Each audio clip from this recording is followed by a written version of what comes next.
We back. The Truth, episode Oh, 66. here we go. Here we go. Hey, it's about damn time. The birds are on the fly. Let's go. Let's go. And people are scared. Watch this. So now that the NFL draft is finally over, the Eagles can't keep getting away with this.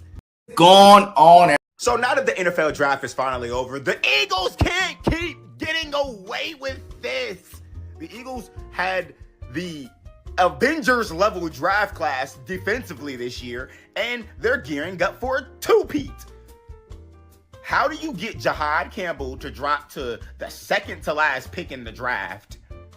One of the best linebackers in the draft. He dropped to the second to last pick in the first round, and the Eagles got him. Then Andrew Makuba magically dropped super far straight into the Eagles' hands. He's the perfect fit for the Eagles. And then they got Smile Mundan Jr. out of Georgia too. The Eagles must be stopped because not only do they have a linebacker in Jahad Campbell that can be teached up by Nakobe Dean and Zach Bond and Nolan Turner, and he's versatile. They got one of the best moving safeties in the goddamn draft, one of the best roaming safeties in the draft.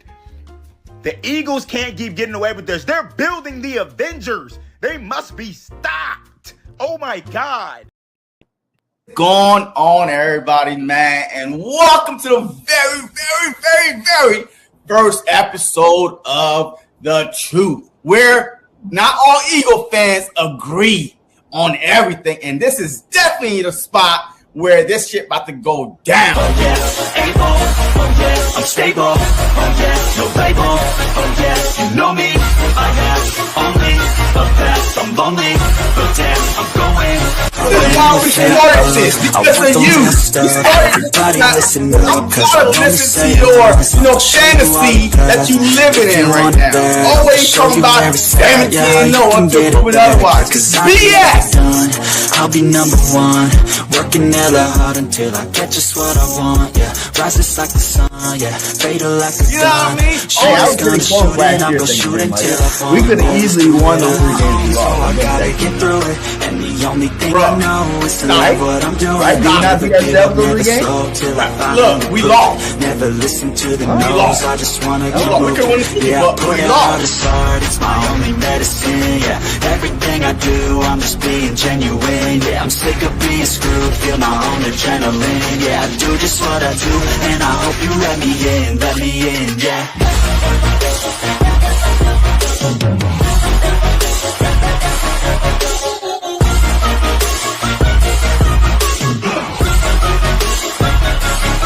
I'm grateful, oh yes, able, oh yes, I'm stable, oh yes, no label, oh yes, you know. Yeah, baby. The draft is over. We are here, episode 66 of The Truth. How's everybody doing tonight? Hope everybody's had a great day and having a great night so far. You know, the draft is over. Jason, yep. We're here with the recap show. Salute to all you guys in here. Hit that like, hit that subscribe, and hit that post notification bell, man. So how you feeling, JC? Now this wrapped up. How you feeling, my guy? Hey, look, listen. The Philadelphia Eagles has gotten better through the draft and through free agency. There's no weakness on this team, rookies or not. You know why? Because Vic Fangio is our defensive coordinator, and we saw last year how he changed one of the worst defense in the NFL to the best defense in the NFL. So with whoever we got drafted on defense, and Vic, I trust. Hey, and Vic, I trust, man. So, hey, and Vic, I trust. I'm telling you, yo, look, that's a T-shirt. And Vic, I trust. You know what I mean? So it's all good, man. But no, I mean, I love this draft. Defense heavy. And that's what we really needed. I told you before, we really did not need anything on offense. Yes, if we draft offensive lineman, that's bonus. If we draft a running back, bonus. If we draft a receiver, that's bonus. But overall, It was the defense. The defense needed to, retool, not rebuild, but retool, because 9 times out of 10, we had everybody we lost, we had the replacement already. Regardless if it was safety, linebacker, corner, we already had the replacement on the roster. And then we went out and had a chef kiss. A chef kiss. A chef kiss. We addressed it. Some key positions. No Kobe Dean. Can't stay healthy. Don't worry about it, JC. We got your high Campbell. You know what I mean? Hey, Reed Blankenship? Suspect. Hey, Justin, Simmons, he's not here yet. But guess what? Mokuba, we here, baby. Mokuba. We are here. You know what I mean? So to me, it was a draft, not a reaching draft, but a needed draft to address some key positions. Yeah, I agree with you 100%, man. We did what we need to do. We really solidified some things. We put to rest some things. We didn't get a defensive tackle to the 3rd round, but it's not a big boy defensive tackle. He's more like a Milton Williams-sized defensive tackle, the vanilla gorilla himself. You know what I'm saying? We definitely going to get into that. But that man's our boy, Jordan Davis, got his 5th-year option, my guy. My boy, he's going to be here for 2 years at least, my guy. He's going to be here for 2 years at least. I'm happy about that. Hey, I told you that, though. I told you, if we would have got a DT in the 1st round, I believe that, JD would not be there. You know what I mean? They would not pick up his 5th-year option. But because we did not get a DT in the 1st round, it's a no-brainer. He's a 1st-round draft pick, right? Yeah. He was the 2nd wave. Devontae Smith was the 1st wave of this SEC, Alabama, Georgia draft picks, right? It started in 2021. JD was 2022. Him and no Kobe Dean, right? The 2nd wave of it. So I'm like, wait, Howie is not gonna cave and give up on, this big ass bulldog, right? Where he kind of draft up one spot, to go get. Nah, it was too early to give up on him. So we'll see. This is his year. If he wants to get paid like the big dogs, this is his year to go out and prove it. Regardless how big, small you are, this is it. Because if he doesn't prove it this year, yes, we pick up his 5th-year option for next year. But guess what? You can get traded during the draft. Be cut, whatever it is. Howie Roseman is not afraid to make big moves, but he's gambling on JD to have his best season ever, period. And I think JD knows that too as well. Like I said, I really love what I see from Jordan Davis, at the end of the season, the 2 biggest games of the season, you get your sacks. Jordan Davis has started every game. That was something that I didn't even realize too. He started every single game, his first 2 years in Philadelphia, his last 2 years in Philadelphia, man. So this guy is definitely a reliable source. Yes, he's only playing like 40% of the snaps, but guess what? I think JD gets a breakout year this year. You know what I'm saying? Facts. Make a 5. Okay, hey, look, you know what? Hey, it's all right. This is the truth. And my man BG, he's having some internet problems, right? Hey, BG, are you back? I'm back. Okay, all right. Hey, continue, man. Yeah, so I think that, it was a smart move by Howie. One being that, say Jordan Davis does do what we want him to do and go out and ball out. Ball out.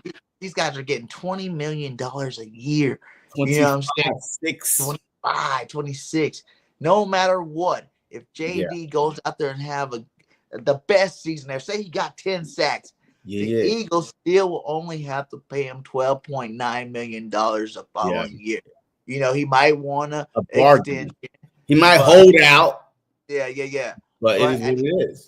On the contract, my guy. You know what I'm saying? Yeah. So that's what we're banking on, that he has that big season. We'll be able to pay him later. I think to be honest, if he gets to the season and say we're in week 8, you know what I'm saying? He's balling out. He's stopping and run. He got a couple of sacks. I think Howie might go ahead and give him an extension.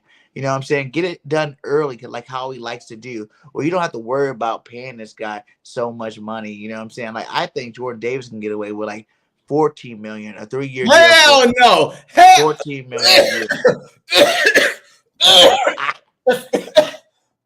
Hell no. Hey, if Milton Williams got 26, not one, not two, but $26 million per year, you think that Jordan Davis is gonna be like, yeah, you know what? Hey, just give me 14, 15. Hell no. You know why? Wait. Hold up. It's not about the player. It's the agent. The agent was like, look, I gotta get paid too. I gotta make my money. I gotta get my bag. My wife, my kids are at home, and we poverty right now. I gotta get paid too. So it's not about the player. I'm telling you right now, almost like, well, I'm just guessing, 75% is not about the player. It's about, okay, let me do my job. Birdgang, I'm your agent. I know you the shit, right? But you over here was like, yeah, you know what? Hey, I made it, hey, $50 million. And I'm like, hell no, shut the hell up, bro. I could get you $100 million. You was like, word, go ahead. Do your job. Do your part, right? So now it's like the agent, the ego, and the player trusting the agent was like, hey, you know what? Hey, go ahead, man. So tell me how much on this open market, just based on my stats, just based on all around the nose tackles, the defensive tackles are getting paid. What is my minimum? What is my max? Right?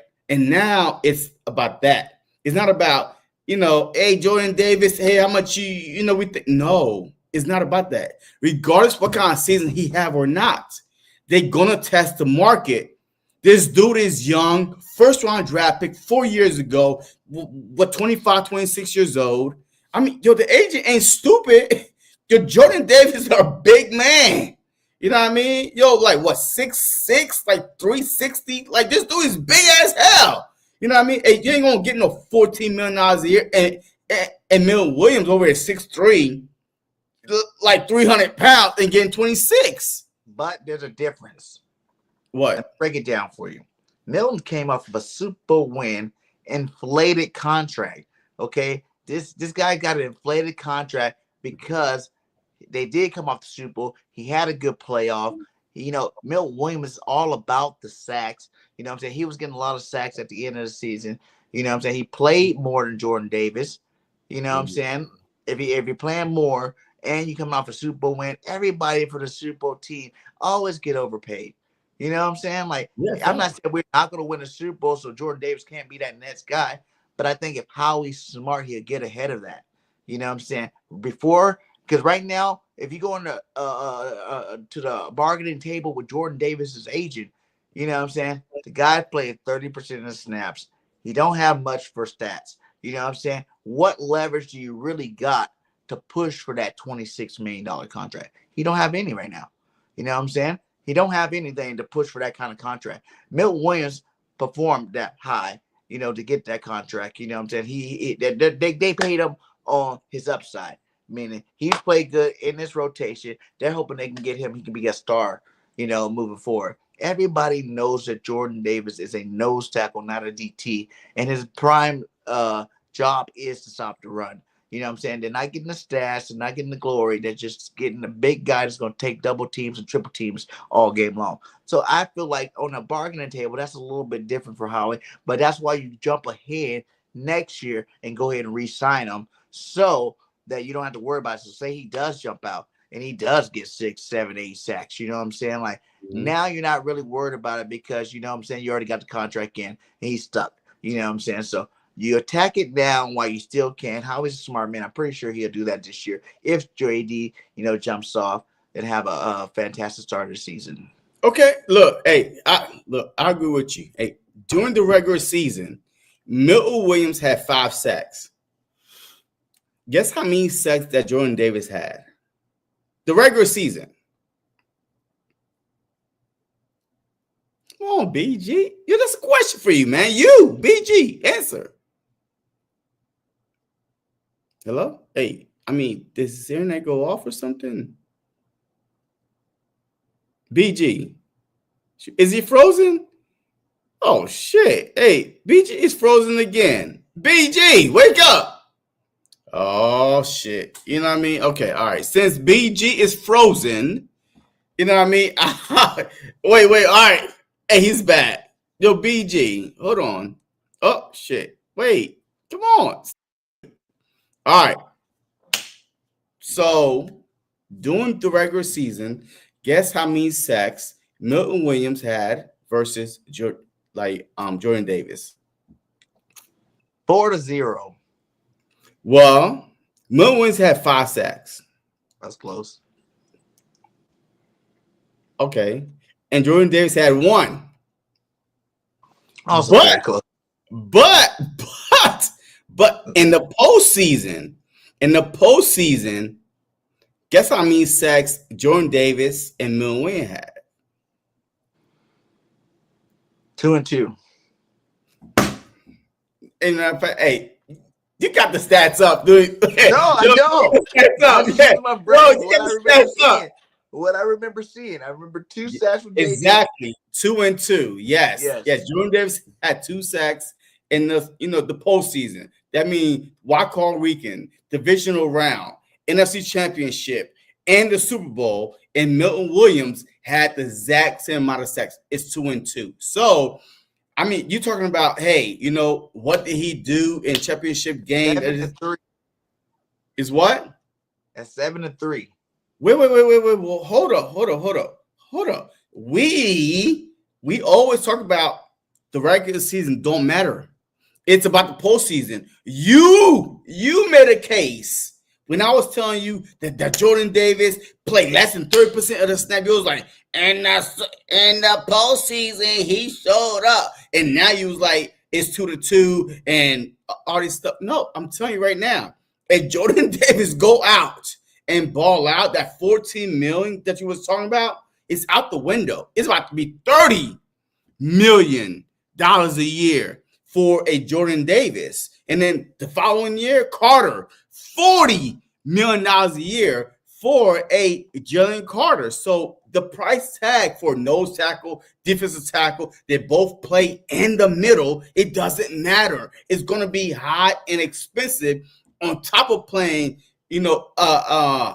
paying Mitchell and DeJean and Nolan Smith. Yo, we about to be a tap out team. So, I mean, if I'm the Philadelphia Eagles, I'm like, Jordan Davis, please have a bad year. Yeah. We did draft a couple of defensive tackles that we're going to talk about in this past draft. So if I'm the Eagles, I'm like, hey, just have a 5 sacks overall year. Like, hey, look, we could pay between $12 to $15 million. If he goes off for 8-10 sacks, shit, that's $30 million a year. Once again, the cap keeps going up for the next they said to 2028 million though. Like it's not going up like 100 million. It's going up like 5-10 million a year. It's going up like 15 million. Oh shit! We got like 53 players. Come on. I'm just saying, like, you got to think Howie and dead money, the way he knows how to move the cap. I'm not really worried about it. If JD goes out and has this year where he's freaking getting 10 sacks, Howie will pay the man. You know what I'm saying? He will pay Jalen Carter. He will pay Jordan Davis. He's gonna keep these Philly dogs around. Like I said, the Cali team gonna keep going up. They said that the deal in 2028. That's why all the contracts are kind of ending in like 2028, 2029, because it's gonna be so high then that at that time, what I'm saying, like, Howie's not gonna really be worried about it. He'll be able to restructure, do what he needs to do to keep these players around. So, wait, what's deal? Wait, what deal is the TV deal that kicks in 2028? The what? It's like a TV deal, the renewal of the TV deal. Well, they better renew it next year because the Eagles have a lot of first round picks that hit, like Cooper DeJean, Mitchell, Carter, Smith. You know what I mean? Davis. Those boys are all first round picks, and none of them got contracts, right? So it's just like, come on now. Like, that's why it's hard to keep a team together. Besides the Patriots, I haven't seen another team that kept a winning team together to back, and then be competitive. How they did it though? Tom taking team-friendly deals, players taking quarterback, right? Yeah. So, do you think that Jalen Hurts will take a team-friendly $30 million and then just spread the rest out to the rest of the team? Because the quarterback deal, he's making his top 10 right now, right? Look, when Jalen Hurts signed his contract, he was top 3, highest paid. Right now, this dude is like top 10. Top 10. Yeah. A Super Bowl MVP, went to Super Bowl twice within 5 years of starting. Matter of fact, within 4 years of starting. He's about to go into his 5th year as a starter. So he been to Super Bowl twice, 4 years as a starter, been to Super Bowl twice, right? I think has he got 2 extensions or just that one? Just one. Yeah. So he is about to start his 5th year. What? Like 6th year in the league, but his 5th year starting, and we never missed a playoff with him starting as our quarterback. So now, are you like saying, "Hey, Jalen Hurts, hey, we need you to be like Tom Brady and take $30 million a year when every bum ass quarterback is getting paid $40, $50, $60 million a year?" So that's what you're hoping for, because our roster is that first round good that you're going to have your quarterback take that type of money. I don't think so. I think Jalen is going to go up to 60 for sure. He's going to go up to 60. Let me tell you though, but how he's going to figure it out to get the salary caps done like he does. But I think people just got to realize this is our window now. Right now, this is our window. You know what I'm saying? Why he's still not getting paid that much. You know what I'm saying? $50 million is a lot, but, the way his salary cap breakdown is not that much on a cap play. And that's why Howie's throwing in all these defensive players. You got I think after 2 more years, we might not have AJ anymore. I want him. This to be an Eagle for life.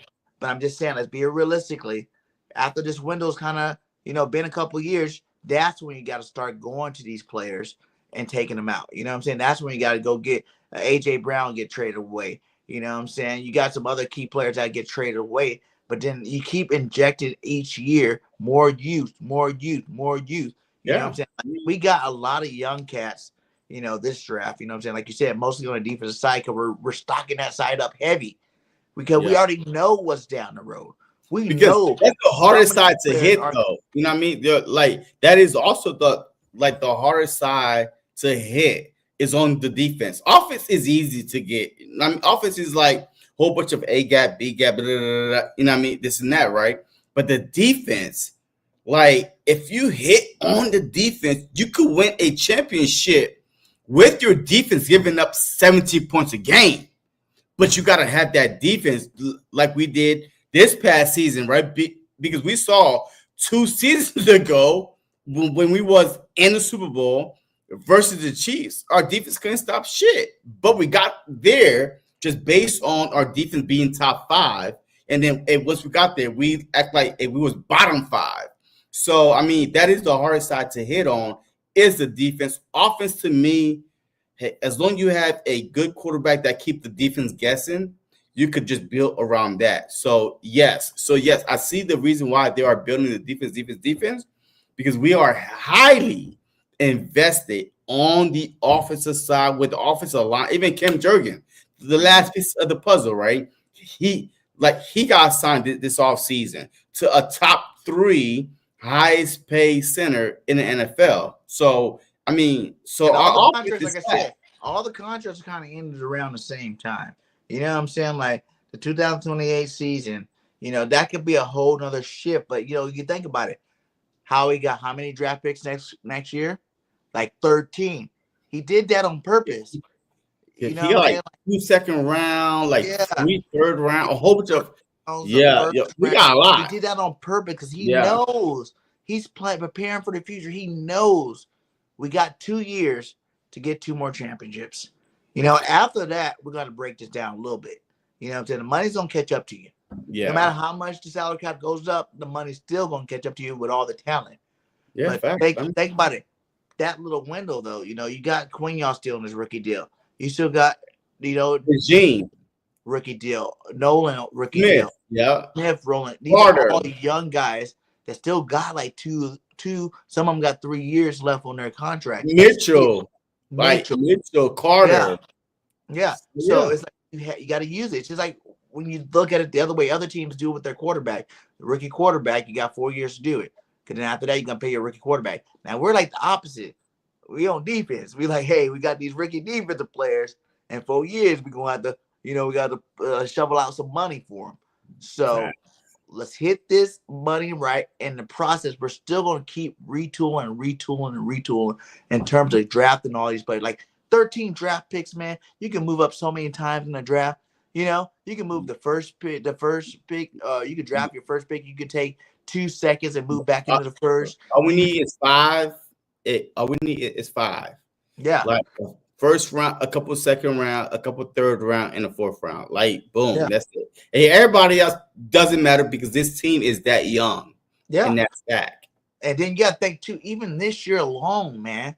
This year, because we're about to get into these picks, we pretty much got 2 starters already. You know. Oh yeah. Oh, for the most part. Yeah, absolutely. And another 2 contributors. You know what I'm saying? Like another 2 for sure contributors. Because you got Vanilla Gorilla over there. He's definitely going to get in that rotation on defensive lineman. You got Makuba, whatever the boy name is from Texas. He could be starting safety. You know, if Sidney Brown doesn't perform up to what he needs to perform up to. And then even Blankenship or Reed, because he's only signed to this upcoming season. Yeah, he could take over for Reed too. That's another way of looking at it too. Yeah. And then you got who possibly could be the best linebackers Philadelphia Eagles has ever taken. Jahad Campbell. Okay, let's look at the boy. Philly, y'all know what's up. We got to turn up. We got to get lit. We got to win another freaking Super Bowl next year, man. It's on. Never give up the microphone unless you're giving it to a draft pick that's going to a Super Bowl champion. What was it like to receive that phone call from a general manager that constructs a championship roster? Man, it was a surreal feeling, you know, just getting that call and just being here and, you know, just having that opportunity and, you know, maximizing my opportunities when I was younger and, I mean, you know, just leading it to this point. So I'm just extremely grateful and I'm honored. And you have a future in television when you're done playing. Congratulations. You're damn right. Sign him up, the kid from Camden County in New Jersey. For the linebackers.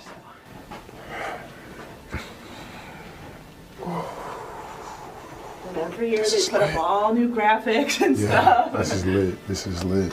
Got to be up on here.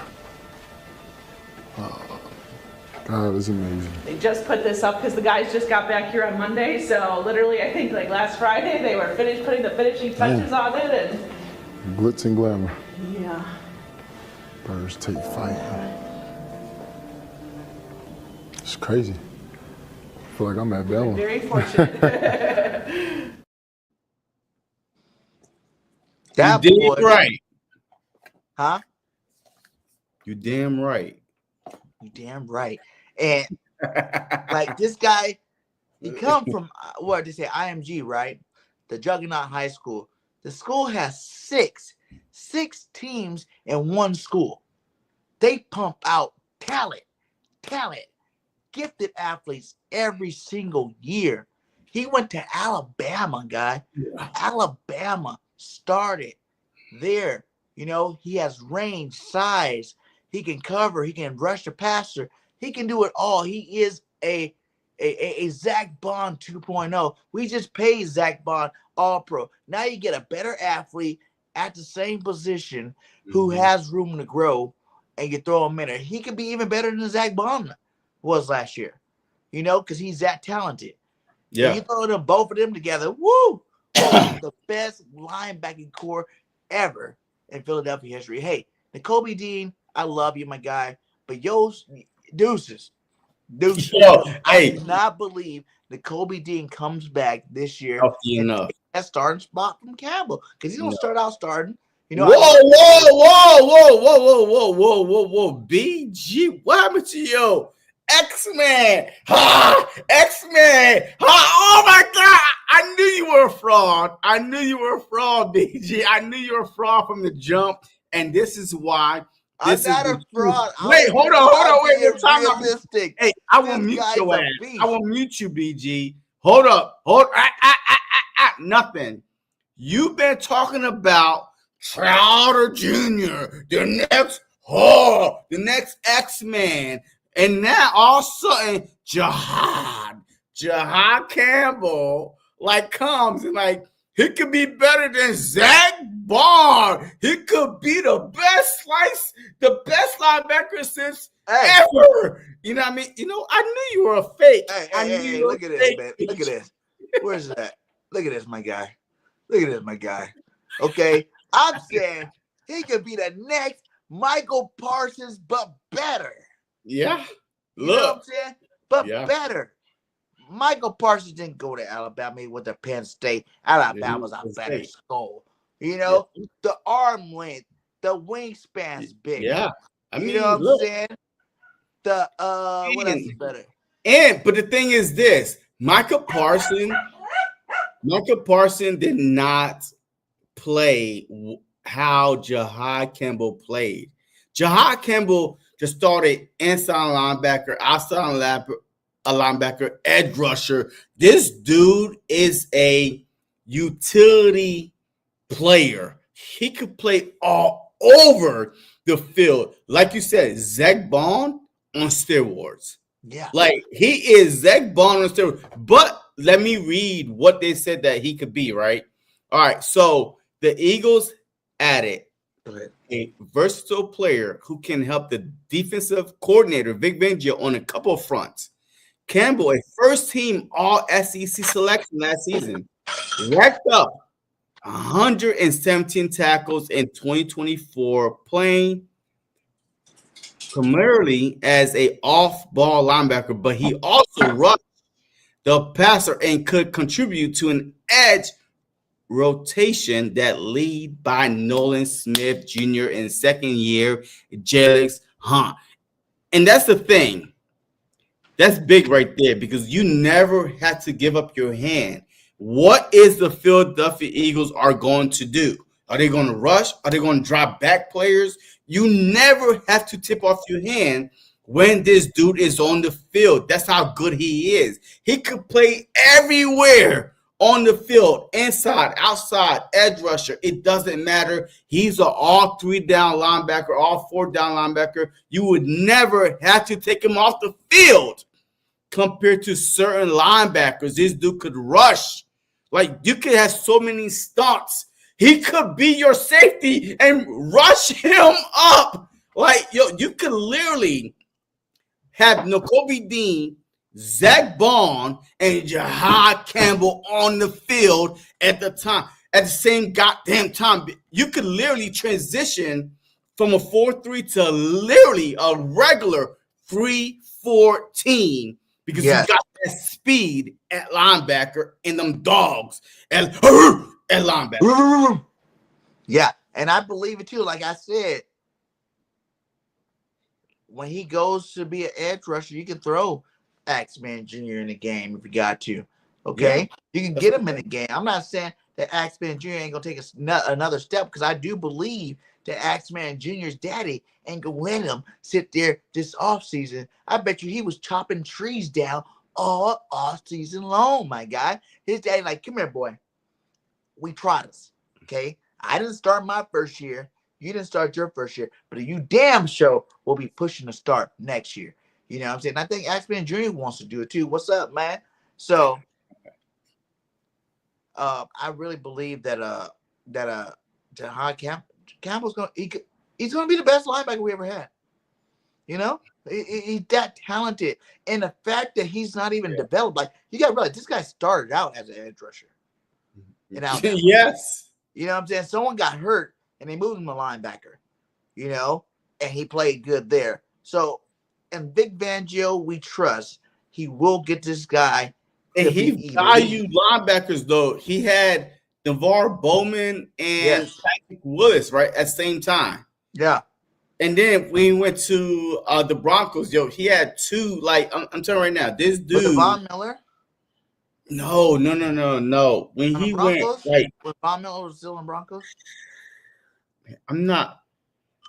He always had an eye out for the linebackers, and that's how he got Zach Bond, because he knows, he developed, he knows linebackers, but everywhere he been, his linebackers were Pro Bowlers, man. Every stop he been. So now him having a direct hand and drafting Jahad Campbell.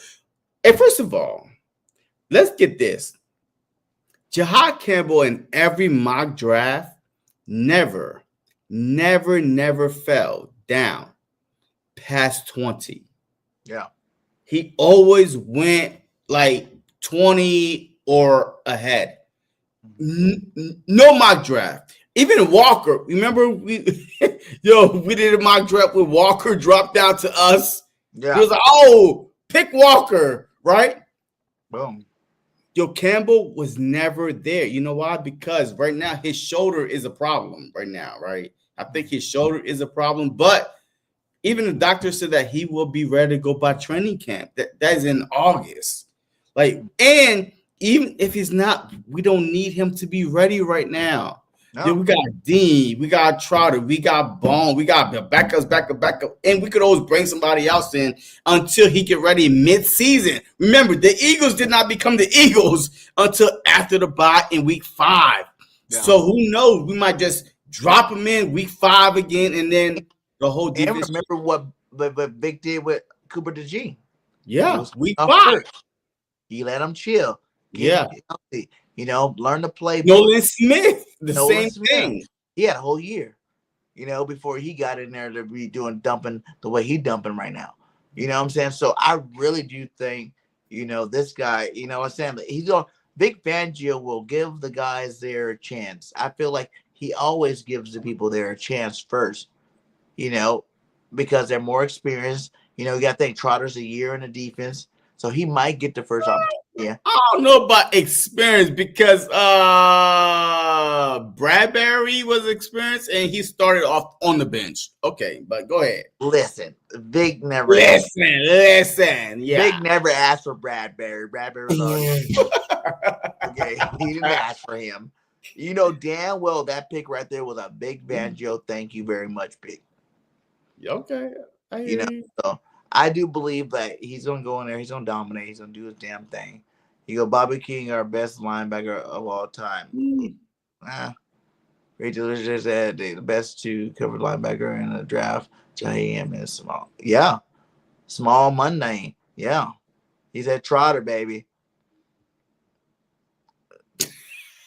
I don't. I don't. Why do you hate on Trotter? I don't, because I feel like he's too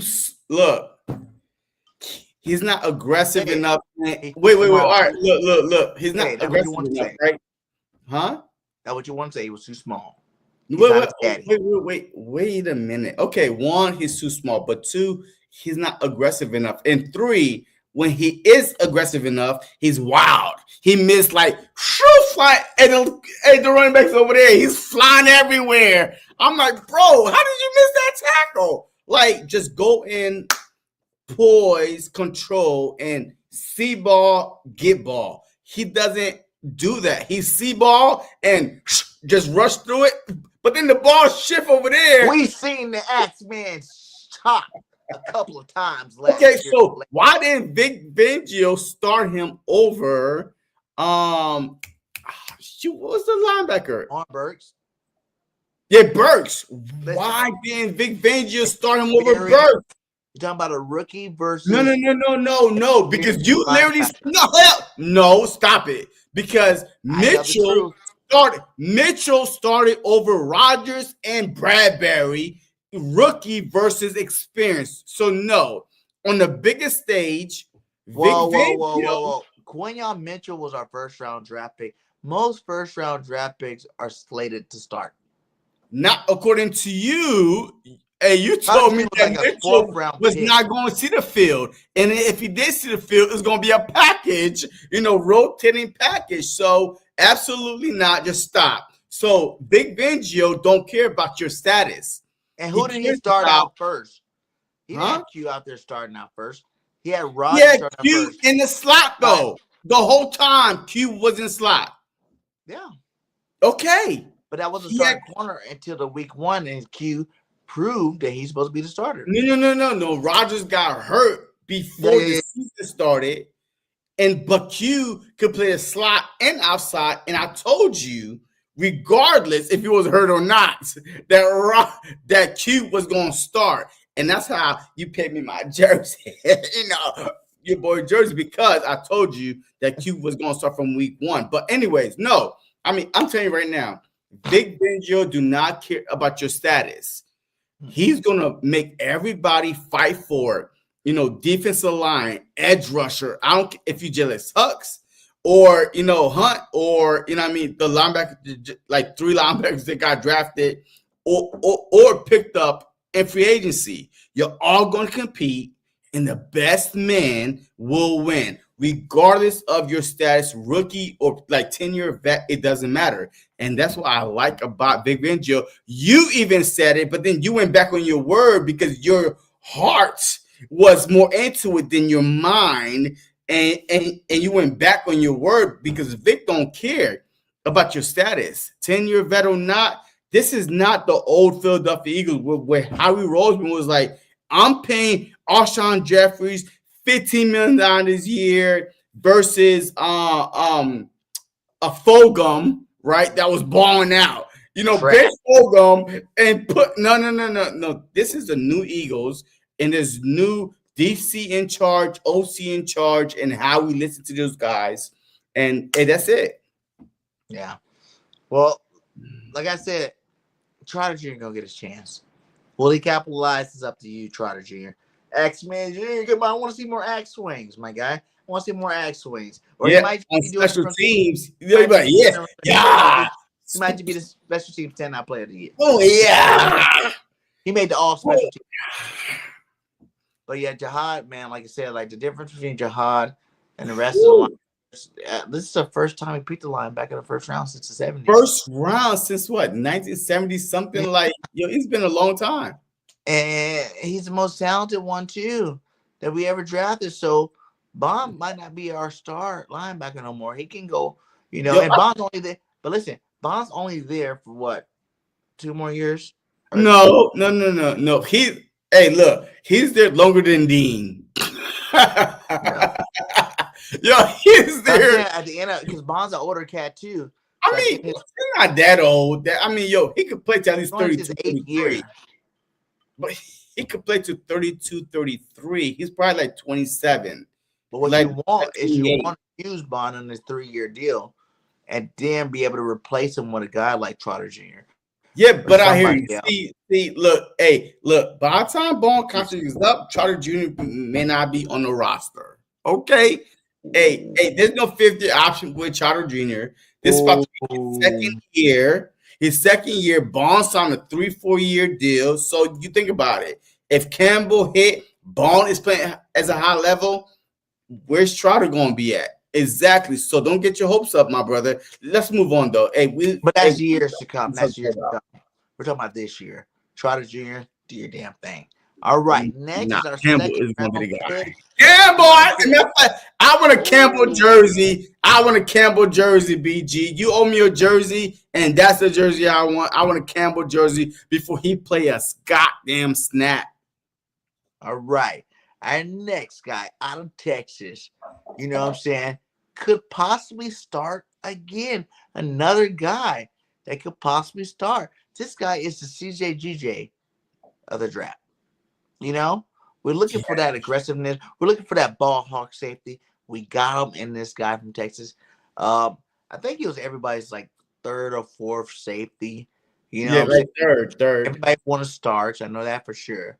You know what I'm saying? And then I don't know, depending on who you say your second favorite was, you know what I'm saying, safety was, but he was in the top four, you know, in terms of safety. Yeah. But he was the ball hawk out of the group. So, you know, we want Brown to start, we want Blankenship to start, but this guy right here is coming for both of their jobs. You know what I'm saying? He's coming for both of their jobs. As a rookie, he's talented enough. And like I said, with Darren Parker, our DB coach, you know, coaching this guy up, this guy's definitely helped all of our DBs out for sure. You know what I'm saying? Like all of our DBs, we had 2 rookies that were able to play and win a Super Bowl win. 2 rookie starter DBs. You know what I'm saying? So you throw in another second round talent like this guy, you know, replacing a guy like CJ, you never know what could happen. He could be a star in the making as well. You know, I'm looking forward to this guy playing good ball. Like I said, I am on Team Brown, you know, because I definitely want Brown to start because I think, like, yeah, Makuba is a dog, but I want to see Brown get an opportunity, basically, you know. Ain't draft anyone from USC. I know, man. We didn't get. I wanted Jalen Smith, and I think he got picked up before we drafted. He went to like the Cowgirls or some shit like that. But I wanted Jalen Smith, but yeah, we didn't get no USC guys. This team is gonna be sorry as hell this year without a USC Trojan. No. But like I said, like I think, you know, coming out of the what's Texas, the Big 12? Yes. Yeah, the Big 12, you know, big school. He went against a lot of talent. And I think with Van Joe and Parker, they're going to get this guy right. No defense. But he's a ball hawk in that no defense. I mean, well, if you don't got no defense, that means your offense is just wilding out. So there's more opportunities. Mm-hmm. But, you know what I mean? But the problem is, okay, so I saw something, right? It says that Makuba had an SEC leading 5 interceptions this past season. So he played in the SEC in 2024. Oh, yeah, Texas went to the SEC. Texas. Yeah. So Texas is in that, you know, SEC. I forgot they got moved to the SEC. Yes. So he had a 5 interception leading in the SEC. If that trend continues in the pros, it will help offset the loss of Chauncey Gardner-Johnson, who had 12 picks during his 2 seasons in Philadelphia. The starting safety spot opposite of Reed Blankenship is currently up for grabs. The Eagles want to give the 2023 third round draft pick Sidney Brown a crack at the safety job, but also want to add competition, which Makuba provide. That's all we want. Yeah. And Vic, we trust. So whichever one start, I'm happy with. So if Vic says, hey, like Brown, he is the guy, then it was like, oh my God, he beat out one of the best safeties in the SEC. So that means that Brown is the true deal. If he Brown got a 100-yard interception return, he made some plays. Oh, come on, man! Hey, that one, all right. Hey, just got it's one game. That one game. But do you remember when Brown first started playing? He was tackling with his shoulders, hurt the next play. Tackling with his shoulders, hurt the next game. Like he's a wild card. Brown is flying there. So much aggression where he doesn't look with his eyes. He's like, look, boom, I see the ball. Oh, let me go. He is too wild for me. I need a safety that plays with his mind, his body, and his vision. Like, okay, I see ball, but he might not be going, let me back up. I need a true safety. And that's why I think Gardner was not a true safety. I still want Justin Simmons on this team, by the way. But go ahead. I think about it like 2 years. That was like 2 years ago, right? What? And then he got hurt at the end of the season. And then last year was kind of recovery season. So I feel like the talent that this team has, moving forward, is going to help him out a lot in terms of, like, you got to realize the more talent you add to your defense, the less people really have to do. You know what I'm saying? Like, I'm not saying they don't have to do their job, but like, if you got awesome, cornerbacks, you know what I'm saying? Because it's looking like it's going to be like Ringo, Q, DeJean, and then you got your front seven the way it's looking. With Jackson, a competition with the the draft picks that we had. So it's not set yet. CB2 is set. It's gonna make that secondary. I think that's why Charlie Gardner Johnson did so well. You gotta think the first year with us, right? Slay and Bradbury were Pro Bowl All-Pro. First year. Last year, Q didn't even give up a touchdown like all season long. DeJean, another guy that was balling out, didn't really give up too many touchdowns. And then Darius Slay, he played a good year last year. He wasn't, like 2 years ago, but he would definitely played a good year season to the point where you don't have to worry about him because he was a veteran. So he was also a benefit of having an all-star basically secondary. This guy, both of these guys, the rookie or Brown, got that same benefit. You still got Q in his second year, going to be that much more experienced, that much more talented, that much more ready to play. And you heard what our boy Q said. You heard it, right? Where is that? Where my boy Q at? Because he already talking about the get back. You know what I'm saying? The get back. Yeah, But you ain't beat me. You know what I'm saying? I'll let you beat when I'm really done. I'll let you just say you won. But as long as I'm playing, you better beat me and run it. Hey, so any thoughts on the new changes with the roster? Y'all still the favorite for me in the NFC. Oh yeah, we gonna run it back for sure. I was telling my dog, like, this been the craziest offseason ever, like in the whole league. I feel like I hear somebody going here, somebody going there, man. Yeah. But I feel good, I feel like, we gonna run it back again, got the leaders to do it and all that. So man, I feel like we got all our coaches stayed too. So I feel like, man, we gonna be good. We gonna be straight. We got one of the best DCs in the world, so how he coming. Hey, even though the meets be long, and you could be sleeping the motherfucker going to sleep in that motherfucker. But boy, while you in there, you gonna know what you're doing. I know he gonna hold everybody accountable because boy, look here, boy, that meeting there used to be rough enough. It'd be like, all right, coach, let's get CP. Let's set the CP for a little bit. We need to see y'all in that bowl though, man.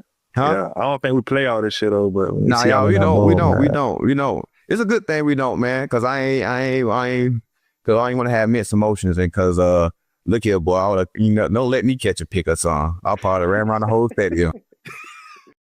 Well, we ain't got to worry about Slay catching no goddamn pick because he barely caught one this year, so we ain't got to worry about that. You know what I mean? Trash. Hey, we ain't got to worry about that. Hey, his hamstring might be torn off the bone by that time. You know what I mean? But you know what? Hey, with all due respect, big play Slay, that's my dog. Yeah. You know what I mean? But I'm just saying, we ain't got to worry about Devontae Smith will burn Smitty. AJ Brown will burn Smitty. Will burn Slay. So I'm not going to worry about Slay covering Smitty, Slay covering AJ Brown. Come on now. Stop it. Worry about Slay covering Jahan Dotson. Come on, yeah, right. You know what I mean? He's just like, shit, my hamstring. Yeah, come on, man. None of that. We went this past season, the first half, matter of fact, like through 10 games, Big Play Slay was on the sideline.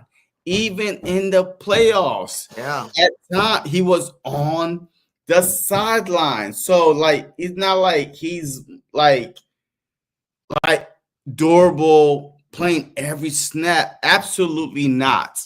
So he's on the sideline. So look, it's all good. Look, I appreciate Slay. Yes, he talked. Much love to you. Mrs. a lot of stuff that I've been, all that. but he's done. I mean, even if we had Slay on this team, I'll be nervous with Slay at CB2 because he was not our CB1 last year, and he's sure not going to be our CB1 this year. So I mean, you know, it was good. Like Slay's going, I'm just saying, like the talent is there, the young bulls are there, and we definitely gonna miss Slay for sure. Like, you know, I feel like all these Eagles dude that got picked up by other teams still think they're on the Eagles. You know, like they still hype us up. You know what I'm saying? They're hyping us up. You know, I remember was Josh Sweat talking about, he like responded to questions like he was still part of the Eagles. Here's Slay talking about, oh, we got the best defensive coordinator. You know what I'm saying? Like all these guys still wish that they were Philadelphia Eagles. Their time is done, but you know, it's crazy. It's crazy just to see these guys go. It is crazy because I like Slay. Like, was he a shutdown, you know, corner last year? He was just hurt too much, man. He just hurt a little too much for me. But you know, it gave Rodgers a chance to go get the bag, and now you know it gave Ringo a chance. Now that we got rid of him, to come up and show up and show out. So, like I said, that secondary is looking mighty good right now. You know, I feel really confident about the secondary. You know, whether it's Brown or Makuba, you know, Makuba's a dog. Either one of these cats start, it's gonna be on and popping for sure. Yeah, and the last thing about Makuba, he played both safety and nickel in college. Yeah. So I mean, you could definitely move him all around the field. So I mean, but yeah, so Father Time is undefeated. And so the Eagles was trying to trade Slay 2 seasons ago. We kept him coming off the Super Bowl win. Mm-hmm. So they tried to trade him, release him, and then he came back, and then boom, boom, boom. But if Father Time is undefeated, man, but we had to get younger at that position, the safety position, the linebacker position, the defensive line position, and so far, the past couple years, we have become one of the youngest team in the NFL. Yeah, it's like your Green Bay, but we're at least top 5. You have 32 teams. We are at least top 5 overall young team in the NFL. That's crazy. Just coming off of 2 Super Bowls in the past 3 seasons. That's crazy. And what all these young bucks were drafting and stuff. Thank you, DIBONA time. I appreciate that. What all these young bulls that we're drafting, it's like we might be the youngest team this year. You know, not the Packers. You know what I mean? Yeah, the Packers are young. Well, let's break down our last guy, because you know we can go through the whole draft. But I mean, so for those who did not watch the draft real quick. So our first round pick was, of course, Jahad Campbell. Our second round pick was Andrew Makuba. Our third round pick. We traded out the third round, by the way. So we traded out the third round, and we landed in the fourth round with Ty Robinson, defensive. Oh my God, defensive tackle, country strong white boy from Nebraska, right? JJ Watt. Yeah, no, I would not say, because JJ Watt play edge. This dude played defensive tackle. He's a bull rusher like Jalen Carter in the middle. But let me read what they said about him. The Eagles continue to address position where they incur losses. Earlier this offseason, with Milton Williams leaving in free agency, Robinson will help solidify a defensive tackle rotation headlined by Jalen Carter and Jordan Davis. Robinson, 15 tackles for losses in 2024 was the most by a Nebraska player since Namni Sue, right? And Dominican Sue. The Namkin Sue. And Dominican Sue. And Namkin Sue in 2009. He come with plenty of reps under his belt after starting 47 games at the college level. His athleticism showed up at NFL Combine as well as he ran the fastest 40-yard dash among defensive tackles of 4.83. That's our 4th round pick. Our 5th round pick was a cornerback from Central Florida, number 145. You know what I mean? They added another piece to the young and promising cornerback room, which I agree with. I mean, we all agree with that.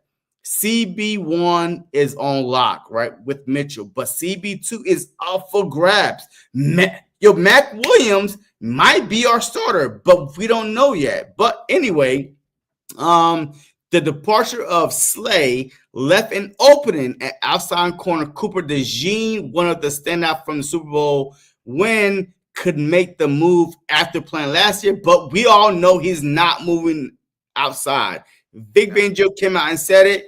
We are not moving him outside. He's staying inside. Fix it.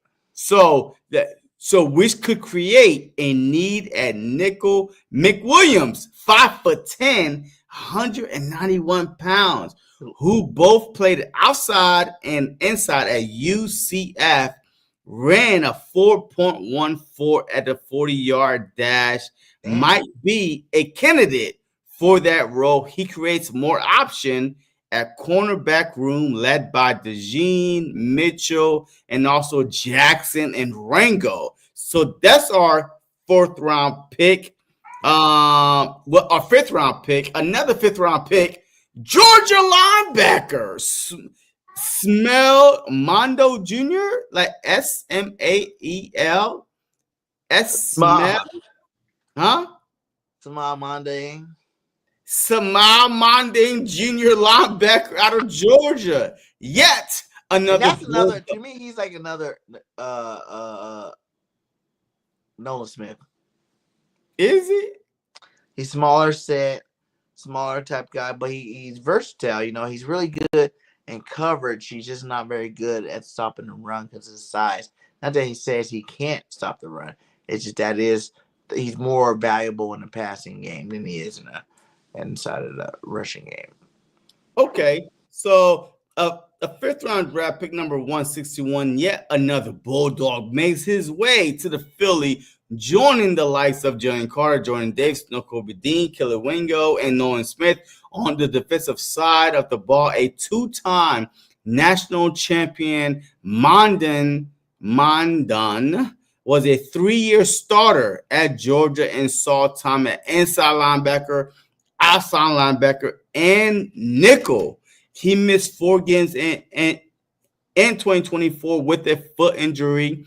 He can be a special team contributor and perhaps a vial for some reps at linebacker as Dean recovered from a torn patella tendon. So that's our 1st round. You know what? That's our first. What is our 2nd 5th round draft pick? Our 3rd 5th round draft pick, number 168, Drew Kendall, center out of Boston College, which I'm glad that they drafted another center behind Cam Jurgen, right? Yeah. Right. So the Eagles take on this one from ESPN is the Eagles finally select an offensive player and unsurprisingly go with their bread and butter O-line. Kendall, named first team All-ACC in 2024, started 37 games at center for Boston College and tested well at the NFL Scouting Combine with a 2nd fastest short shuttle time among offensive linemen. It will be interesting to see whether they try him at guard, seen as they starting center position belong to Cam Jurgens.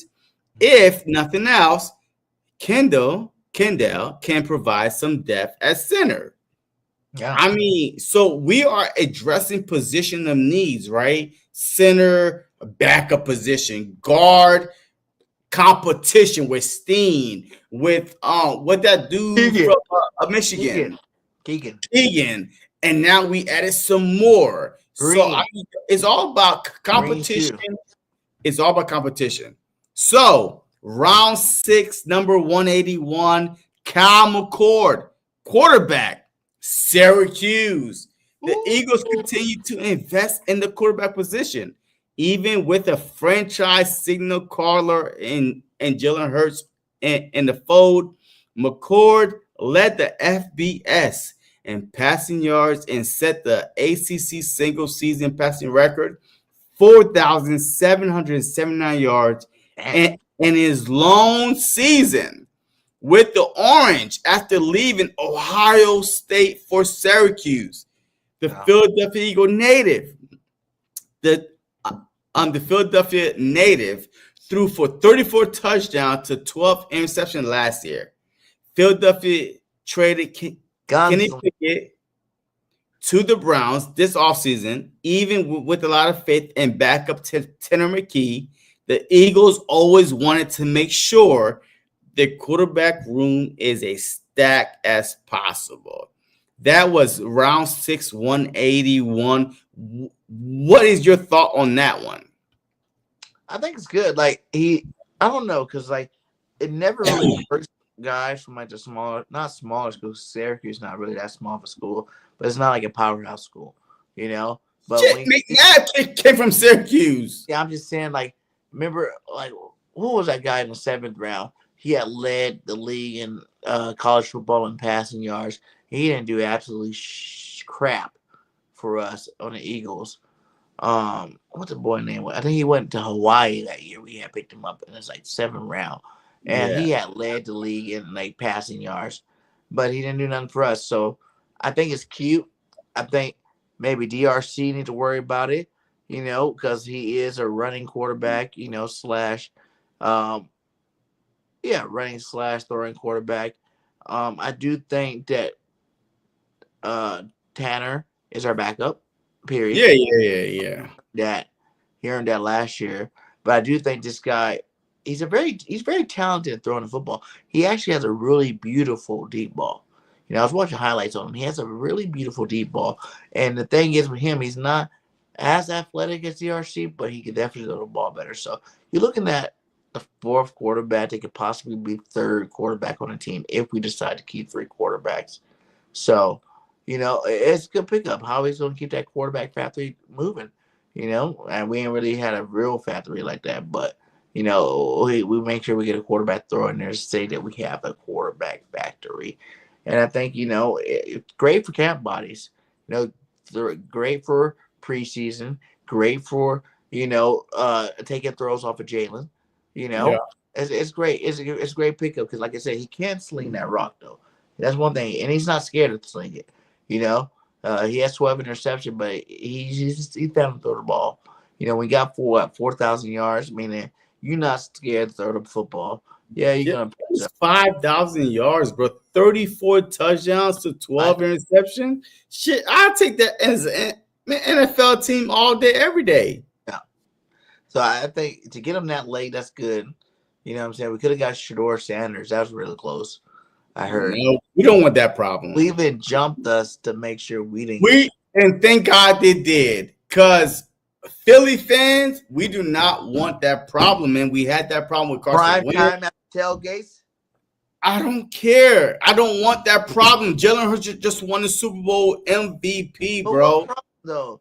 The problem is you know what? No. Round pick. Look, all right. Look, I ain't got time for that. All right, so let's move on. Another 6th round pick, right? Another 6th round pick is Miles Hinton, offensive tackle from Michigan. You're talking about a monster, right? Hinton's bring some position versatility. He started 20 games at right tackle and 11 games at left tackle across 5 seasons in college.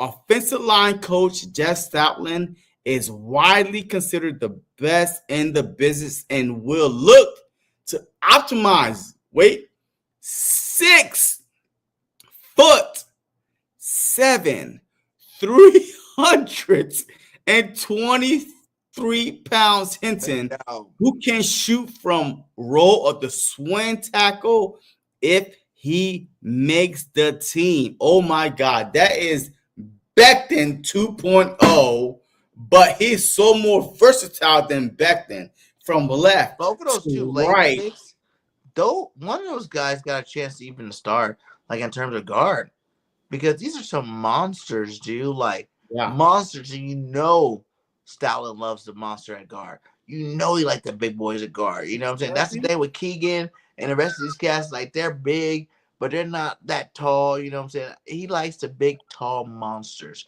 and I don't blame him. I love the big, tall monsters. You know what I'm saying? Like we do need nothing but big, tall monsters. And I think those 2 picks back to back, that guy you said, and then the next guy we just selected, those guys are monsters. And they started. They got potential, and they're going to Stoutland U. Once you go to Stoutland U, you definitely got a chance to play and become something big. So I wouldn't be 100% surprised if one of those guys out of the 2, I know you're about to go over the other one. Yeah, I am. So the next guy, the same round, pick 207 from the Jets, Cameron William, tackle from Texas. The Eagles get a developmental offensive lineman who plays mostly right tackle at Texas. Philadelphia has invested a couple picks now on tackle with upside in the later rounds. It's a good bet. Offensive line coach Jeff Stoutland will get the most out of them as the Eagles search for depth, and in best case scenario, look to hit on an eventual replacement for standout veteran Lane Johnson. Williams said he dealt with an injury this past season that caused his heel to lock up and require surgery. So there's no rush for him at all. You know what I mean? Like worst case scenario, 2-3 years down the road, big tackle out of Texas. I mean, look, I'm all for waiting. Hey, remember, one of the best centers in college football that won the best center trophy was who? On the Philadelphia Eagles. Kelsey? Lyndon Dickerson. He won the best center trophy at Alabama. But he tore his ACL left and right, whatever it was, and now he's our left guard. The best left guard. Global, exactly. So, we don't need to rush God because they're injured, but the potential that Jeff Stoutland saw in him to say, hey, Eagles, go get this guy with one of our 3rd, 4th, 5th, 6th round picks. Look, it says a lot. And look, and Lane Johnson, he's going to retire in 2 years. I really believe if we win the Super Bowl this year, he's gone next year. I really believe that he's 2 years. Even if we win the Super Bowl, I think he goes 2 more years. I mean, okay. If we won this year, we probably come back. You gotta play until you lose, right? I mean, true. But yeah. I mean, hey, do you want to leave on top? He would be a first ballot Hall of Famer. He is one. He's still one right now. He will for sure. No, he's for sure one right now. He's for sure. Like 3 Super Bowls, my guy. Yeah. 3 in a row. Ooh. Yo, he's for sure one right now. And a hot nugget for y'all. BG is coming back. He wants you. Yo, 3 Super Bowls? Now, hey, look, right now, he's not in the Hall of Fame right now. He's not. But think about this. But wait. Yo, he's not in the NFL Hall of Fame right now. He is definitely in the Eagles Hall of Fame, but he's not in the NFL Hall of Fame. If he comes back, no, he's not. if he come back, win another Super Bowl, get about 5-6 sacks, you know what I mean? X amount of tackles, he's definitely in the NFL Hall of Fame. But you gotta look at though, his position is flooded right now. Exactly. So that's why you gotta stack them up. So like What? you said, 2 Super Bowls. No. He gotta win 3. And Joe did say he wish he had BG back for 1 more year. Yeah. So BG is coming back. I'm telling you, you heard it here first from JC. I seen him training. I just feel like you heard it here first from JC. I tell the truth. I drop the Nuggets.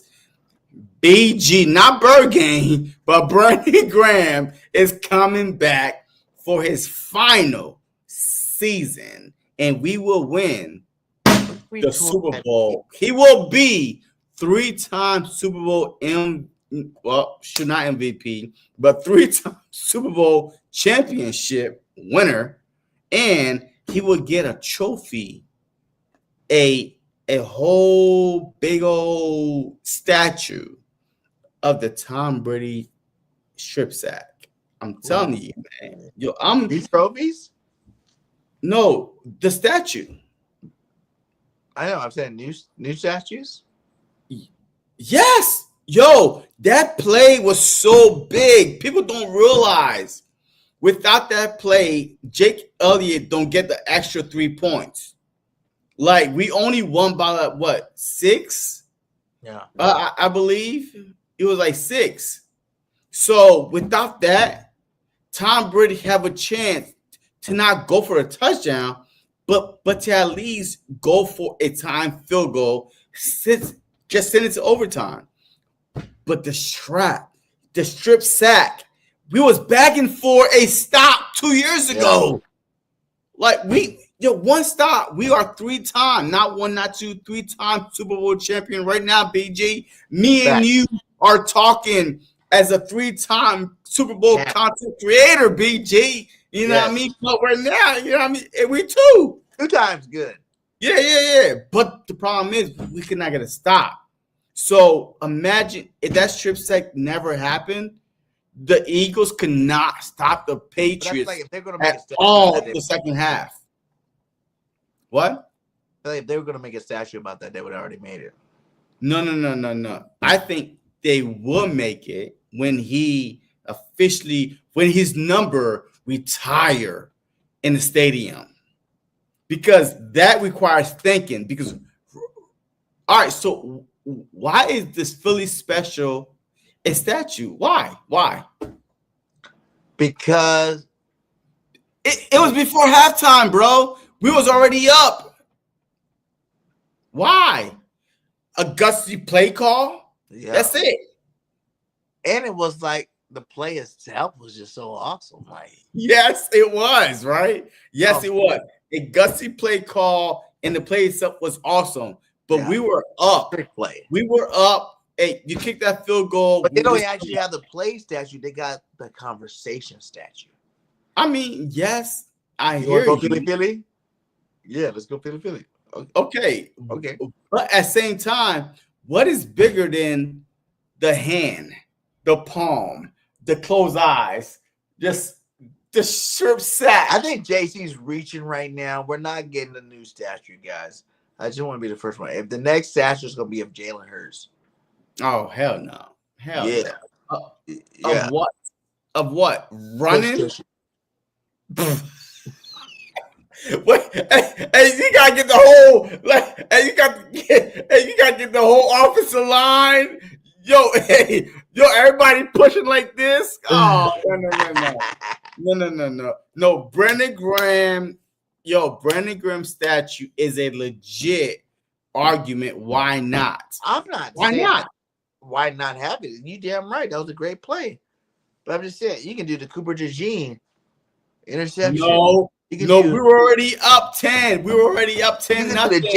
You can do the Jordan Davis sack. No, come on. All right. You know what? No, all right. So I'm done. No. Hey, look. You could do the Jalen Carter hand to the face. Hand to the face. Hey, but you seen they had that on the new mural in the stadium, inside the Philly Stadium.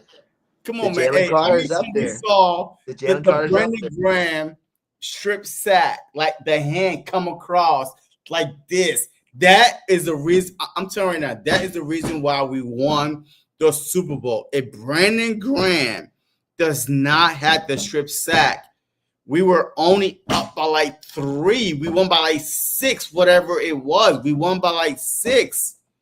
No, I get what you're saying. Like, I fully agree. That was the biggest play It was a in great the play. Super Bowl. Huh? I do agree that was an awesome play for sure. Like awesome play. But That was the best play. That play was how many years ago? That was our first. How many years ago was it? It They already doesn't have a matter. statue from the first. They're not gonna make 2 statues from the first. No. They have to. That's a They fact. have to. That's just facts. I guarantee. I speak the truth. They would definitely never make another statue from that Super Bowl.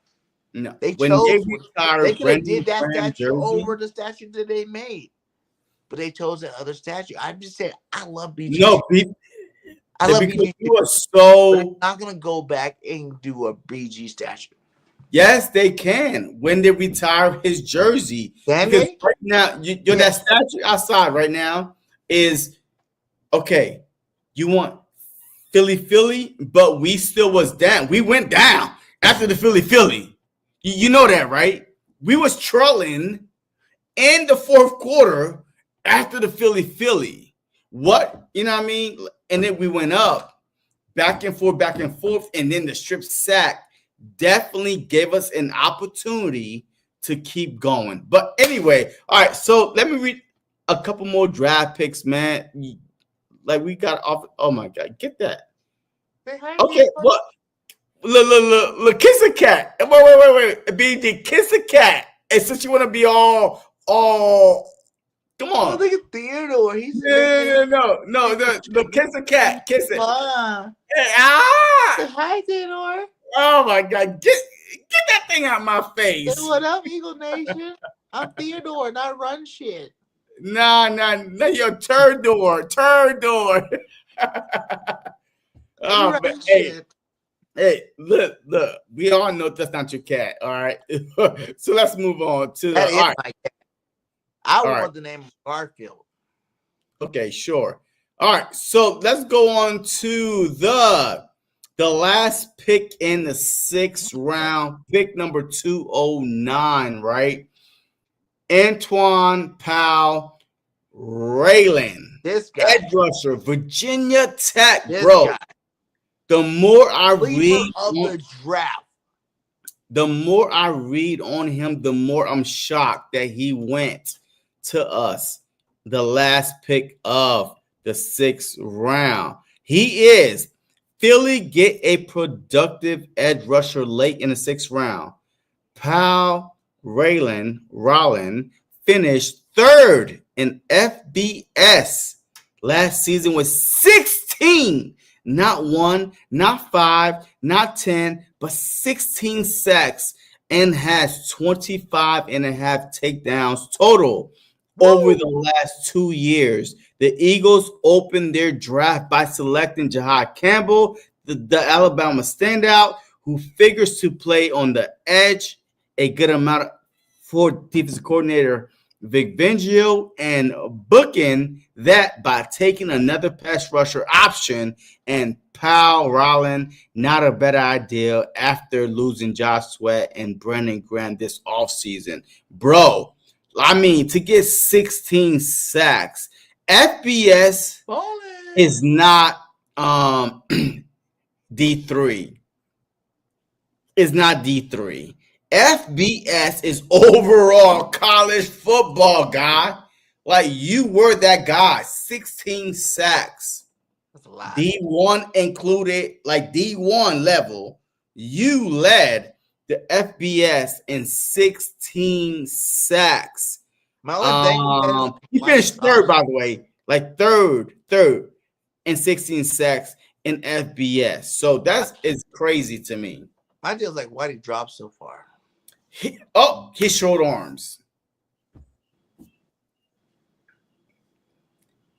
That's the reason why. Dinosaurs. I tweeted it out, and people that talk about the draft was like, he dropped because of his short arms. I was like, shit. He's been playing with his short arms his whole life. Got him 16 sacks. He got 16 sacks with his little short arms. So, I take him. Yeah. You know why? Because sometimes the short arms, it might mean quicker response time. Like, oh, get off of me. Like, look. Oh, now, you know what I mean? Hey, my arm is not psych. Get off me. You know what I mean? So 16 sacks, though, to get 16 sacks is crazy. And third in FBS. Third. You got to think, too, like 16 sacks, and they play a 10-game season. I mean, that's a lot. A lot.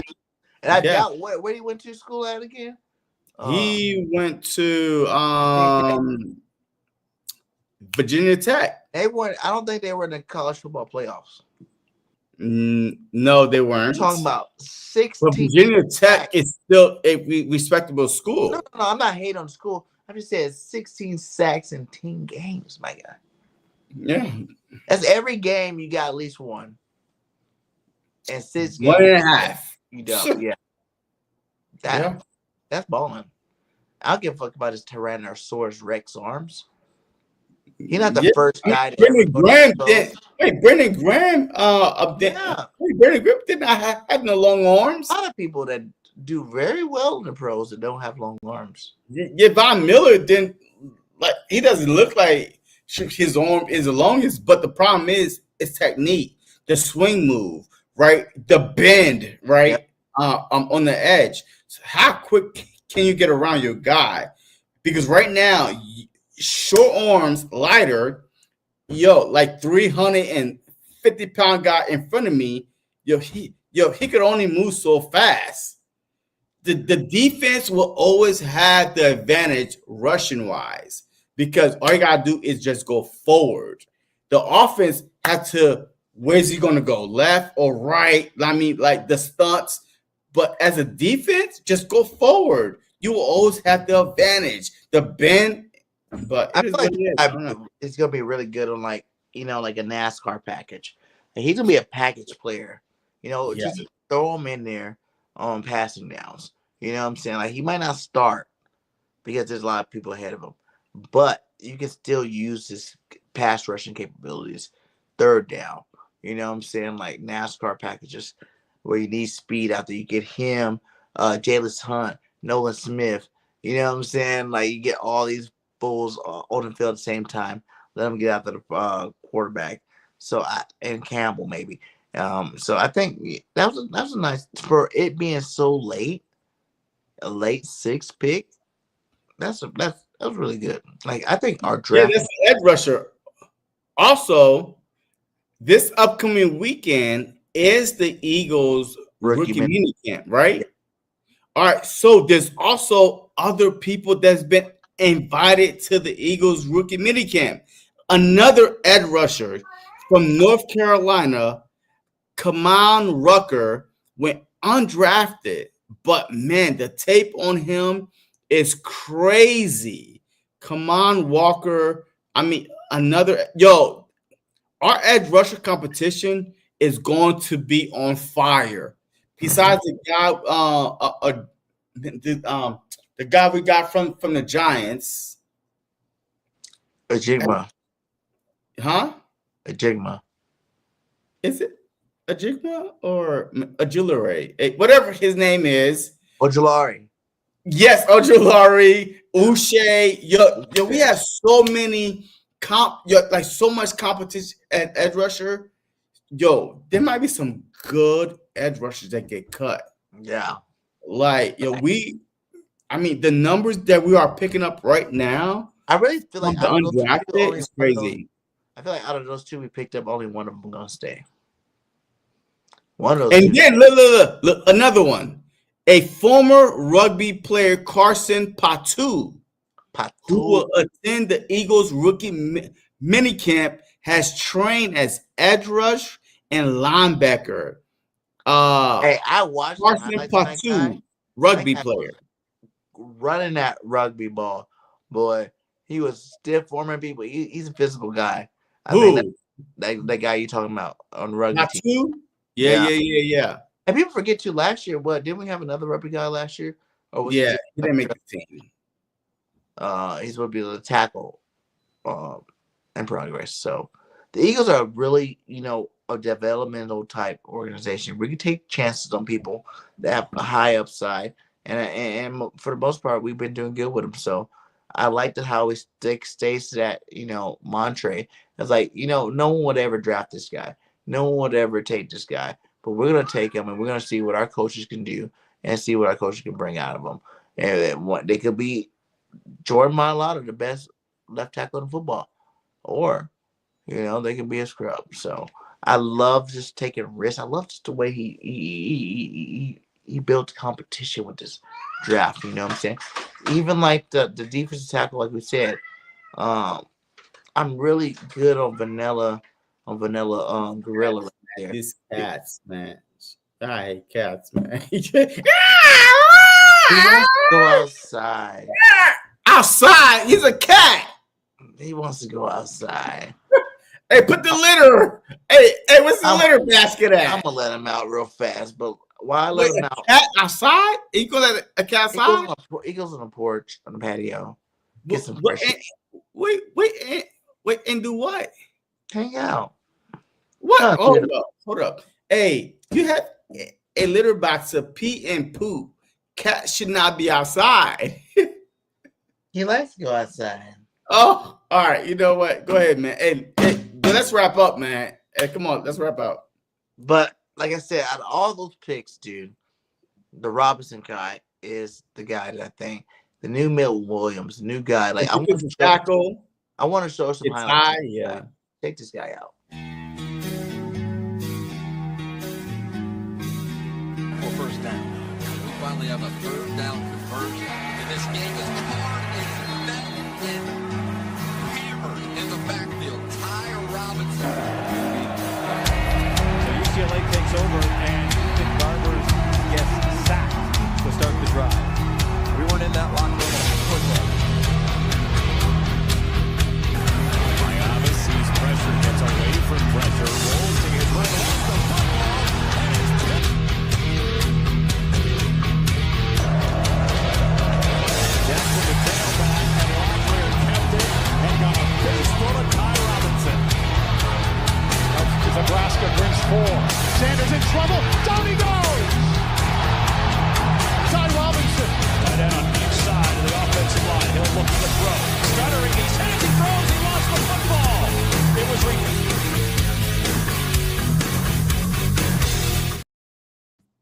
Yo, I'm gonna say something, and I hope that y'all don't take offense to this.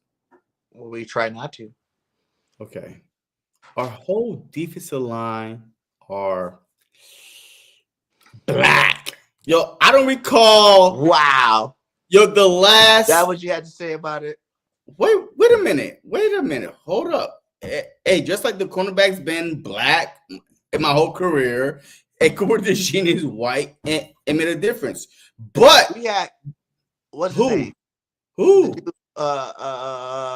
Who? What is his name? He's on the show with Chris Long. Bo. What's his name? He played on that playoff team, that Super Bowl team. Maybe. All right. Well, I'm talking about. Bo. What's his name? He's on the Chris Long Greenlight show with Chris Long. Hey, Chris Long, white. Bo Allen. Bo Allen. Yeah, but how long ago was that though? I mean, it's just weird to. But it's rare to see this dude could possibly take snaps away from Jordan Davis, right? He is lighter. He is more like out to prove himself, hungry, and Nebraska. This dude from Nebraska, he country strong. Like, yo, he about to put you on your ass and move you out the way. And I'm excited to see him as our next Milton Williams. Like, no lie. I mean, I'm excited to see him as our next Milton Williams as a package. Jalen Carter with this guy, Ty John. I mean, to go after the quarterback. Yes, Bo Allen, Chris Long was a long time ago, but over the past 5 seasons, our rush has purely been like black players, right? And not to see him this big, this dominant, I can't wait to see him on the. And he played with Cam. Huh? He played with Jurgens. Yeah. So he's been training with I'm excited. This is about to be the hardest offense and defense wise, hardest camp these guys ever face. You know why? Because not only the fact that we are coming off a Super Bowl win, but we're trying to repeat. We're trying to get the best of the best in every position. Wide receiver, running back. I mean, it doesn't matter. Corner is up for grabs. CB2, even CB1. You know what I mean? Mitchell is like mentally, he is pissed off, is getting ready. So you know that he's going to come ready. I mean, this is about to be the hardest camp that we have seen because we have something to defend. Not to prove, but to defend this time. Last week we came in, Eagles, we don't know. The coach is on the hot seat. Quarterback sucks. They went on 6-7 game losing streak, blah, blah, blah. But this year, we are defending champs. Nobody is going to like George said, it's a new season. A new season, schedule harder. Nobody is going to take easy on us. And everybody we play, that's their Super Bowl. 17 games, but it's been 17 Super Bowls. It's been that way since 17, I feel like. Everybody still wants the Eagles. They want to be the champ. They want to be us. They want to have that, and I think, like I said, the Chiefs' time is over, and we are going through the era of the Eagles winning Super Bowls, and we're about to win. I'm all here for it. Multiple Super Bowls, man. Like this team, I'm going on record right now and say we will win and repeat. We will repeat this year. Like the teams there's not even teams that really are in that level. Like I feel like half the team weren't even in that level last year. You know what I'm saying? Like we blew teams out, like we dominated teams. I don't feel like no team has gotten that much better this offseason to be like, oh, wow, this team, the Ravens, but like you say, Lamar Jackson gets in his way. The Cowboys, if they play, but Dak Prescott gets in their way. You know what I'm saying? You got the teams that have, deficiencies of why they can't get over the hump.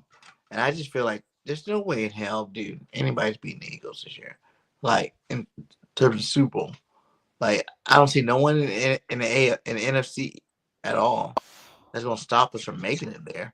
And I don't see no one in the AFC after they beat each other up that's going to stop us from winning it. That's just way too early. Super Bowl. Everybody knows this is a repeat year, guys. We got the team. We got the depth again.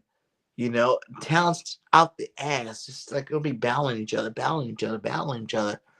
And may the best man win. Like this roster's looking really good. This is like Dallas Goedert might even stay back. With review of the year. Goddard is back. Davis is back. But then you see that Kittle just got signed up. That guy. Anybody worry about no Kittle sign because your Dallas Goedert can't stay. Okay, so I tweeted out. Kittle been hurt a lot. No. Yeah. Kittle. No. Kittle's missed whole season. No. I tweeted out Kittle signing had nothing to do with Dallas Goedert. Dallas Goedert has missed 17 games, a full season since 2021. Of 17 games he has missed since 2021. That's a full season. And then when he's on the field, you got AJ Brown and Smitty, but Kittle is actually either 1A or 1B on the 49ers. Like he is their receiving threat. Debo, a gadget guy. You know what I mean? But I mean, even when he was there, Kittle let the lead, like let the team. If he's not there, I think that's why San Francisco did it though, because Debo's gone, so they need Kittle to step up again. Even if Debo was there, I'm telling you, I have Kittle in my fantasy team every year. This guy is money. Like, he's available. I mean, at least for me. But so him signing a contract has nothing to do with Dallas Goedert. 17 games. It does in terms of setting the market. If Dallas Goedert, no. You know what we say. Everybody know Dallas Goedert still helped us win that Super Bowl. No. Triple stiff arm. You like when Dallas is in a game, he's a dominating top 3 tight end. Yeah, no. He cannot demand. That's why the Eagles were not willing to trade him if they did not think that, hey, this guy is really available for us. Why are we going to pay him top 5, top 3 money? Why is that, BG? Come on now. You think Dallas Goedert overtook Ertz? What? Huh? You know how we said Ertz was like the best tight end in Eagles history. Do you think Dallas Goedert overtook him ever? No. No, but Hurts was there every game. Hurts was reliable. Hurts was dependable. Hurts was alive. Like, the Dallas Goedert missed. I'm just telling you, 17. This dude missed a full season in 4 games and 4 seasons. He missed a full. His injuries is a full season worth of injuries. But Kittle missed whole seasons before. Okay, he might miss 1 season. Okay, cool. But every year, when is Dallas Goedert about to get hurt? We said the same thing for Lane Johnson. Well, this is the annual Lane Johnson getting hurt, right? You know what I mean? Because he get hurt every season. But Lane Johnson still the best tackle through it. Yeah. He plays through his injuries. But Goddard, when he's hurt, that's IR hurt. He is on IR 4 games. He is gone, unavailable. Don't even think about him for 4 games. But Lane Johnson had never missed 4 games. Like, oh my God, he's on IR. Let's not look at him. Like, I don't remember the last time he was missed like 4 straight games on IR. He only misses like at 2 games at most. What? Lane seems to only miss like 2 games at a time. Yes. See, that's exactly what I'm saying. Goddard is the truth. I'm not going to lie about that. But his injuries, man, just like Nakobe Dean. Every year, Nakobe Dean is hurt.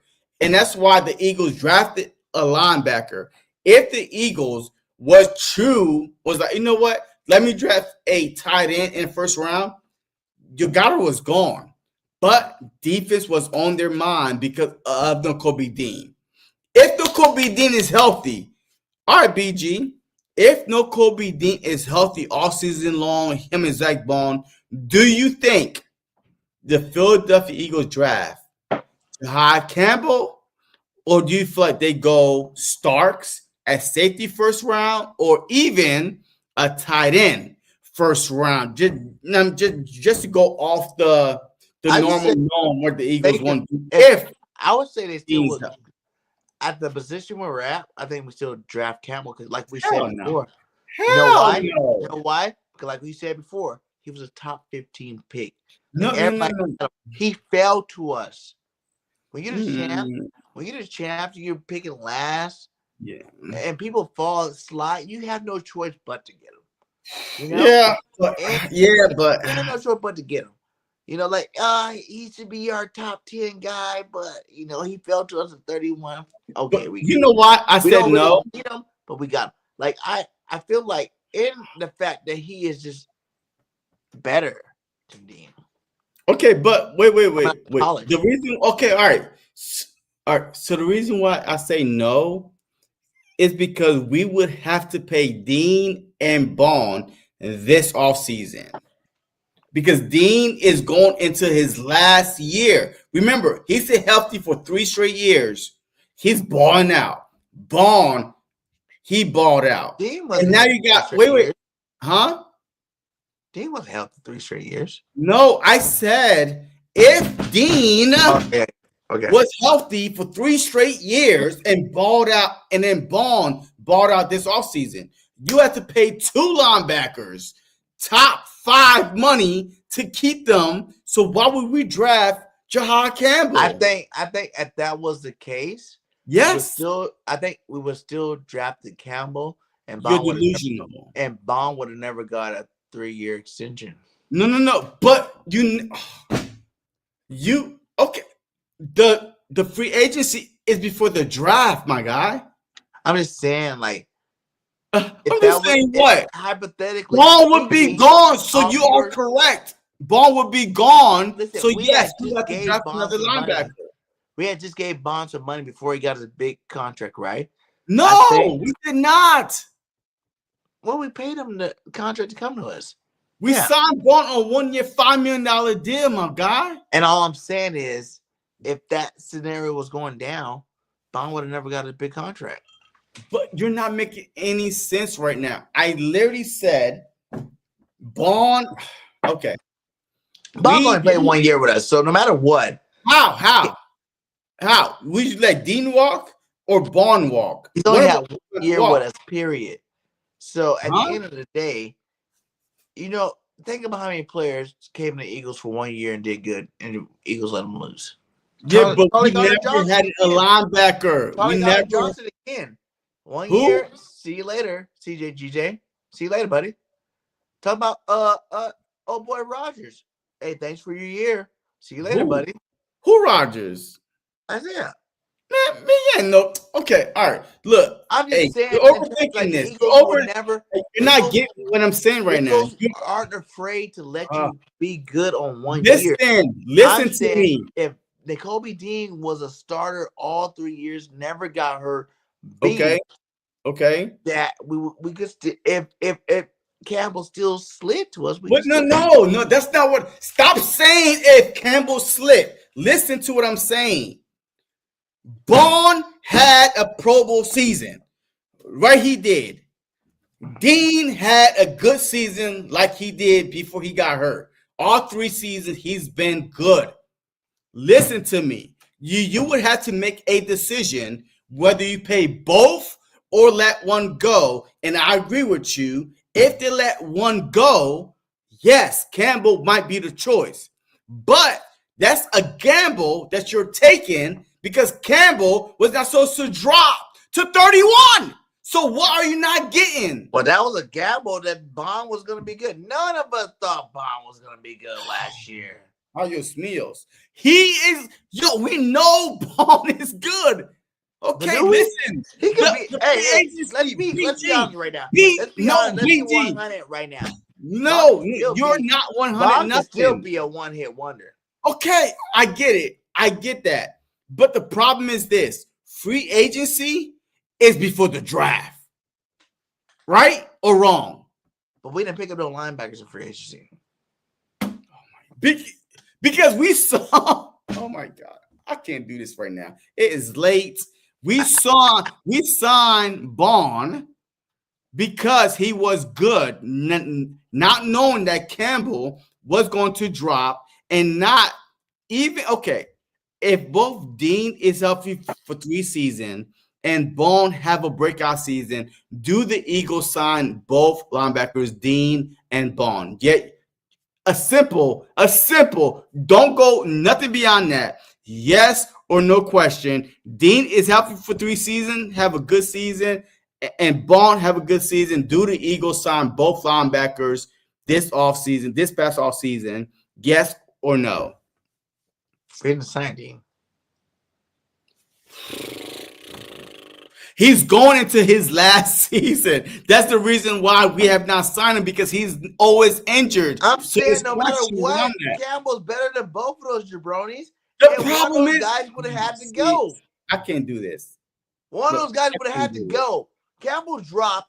No one expected. The problem is this: Why are you talking about Campbell? I don't care. Why are you talking about Campbell? Anybody. Why are you both of those cats? BG? Why are you talking about Campbell right now? We did not know. We cannot predict the future of the draft. This is free agency a month and a half before the draft. You have to make a decision on your linebackers. Do you sign Dean? Do you sign Bond? Listen, Howard Roseman is looking at players year long, year round. Oh my God! All right, you know what? Campbell. I can't even do this. Campbell before free agency. We already had him on our radar. All right, okay. But he never slipped past 20 in all the mock draft. Every expert. George Sanders never slid past 5. Okay, all right. You know what? Hey, in the draft. If we want to be honest with that, like, no one thought Shador was good. I'm tired, bro. Hey, I gotta go to sleep, man. I love it. But hey, shout out to y'all 52 up in here, man. Hit that like, hit that subscribe. Well, this was the truth. We gave you the draft recap. I gave you the truth. At the end of the day, BG let y'all know what time it is. Like I gave you the truth. Make sure you subscribe. Because the content will be coming more frequently moving forward. We definitely got this weekly show going on, but I'm definitely gonna be hitting up some down South Philly. What y'all don't understand is, man, y'all are like delusional right now. Yes, y'all don't understand what I'm saying.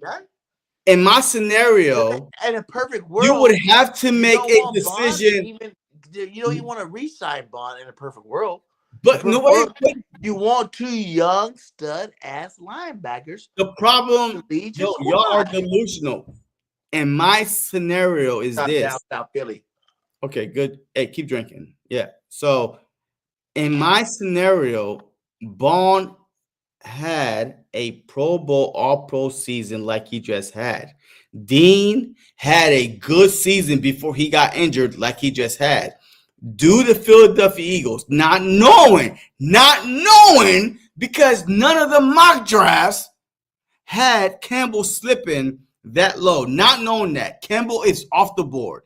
Let's just say that Campbell is off the board. He is not a Philadelphia Eagle. Do the Eagles sign Bond and Dean? They shut the hell up, jabronis. Shut the hell up. I'm in my case because the fact of the matter, we know that Dean is injury prone. We know this stuff already, so it's really hard to hypothetically think if Dean didn't re-sign and Campbell didn't drop and Bond were all pro and all this stuff you're talking about were to happen scenarically, hypothetically. But y'all acting like that's common sense, though, JC. That's common sense. But you just said if Dean wasn't injury prone. And Bond still was all pro, then yes, they both get signed if we didn't have a chance of getting Campbell. But the fact of the matter is we had a chance, we got him, and he's the best linebacker in the goddamn league. Okay. All right. I said enough. Look, I said what I said. Hey, look, my last word is the Philadelphia Eagles. Oh, as a matter of fact, give the Eagles a draft grade, and we're out of here. A+, man. We nailed it. We the A+? best. Yeah. A+. We nailed that. I give we did everything we needed to do. I give the Eagles a B+ because I think that they could have got B+. You're the lowest graded person ever. No. I think that they could have got the other safety from South Carolina, 6'3", 220, a big body, ball hog. But he's a different type of safety we don't want. What? They like the Charlie Garner Johnson. We had to replace him. We weren't trying to. The problem is this: we don't want a Charlie. We don't want a CJ. Look at this. A- is the lowest. Yeah. I hear it. Okay. All right, look, I hear it. The problem is this. I don't want a Chauncey Gardner. I want a Justin Simmons type. I don't want to get beat over the top. Big Fangio could not count on nobody backside. Because if Big Fangio wanted Justin Simmons, we wouldn't have drafted. Wait, listen, BG. BG, stop. Man. I'm telling you my grades. Why? I'm telling you the reason why. Makuba is a Chauncey Gardner, right? He's more of a downhill box safety than a flat out real safety to cover the backside.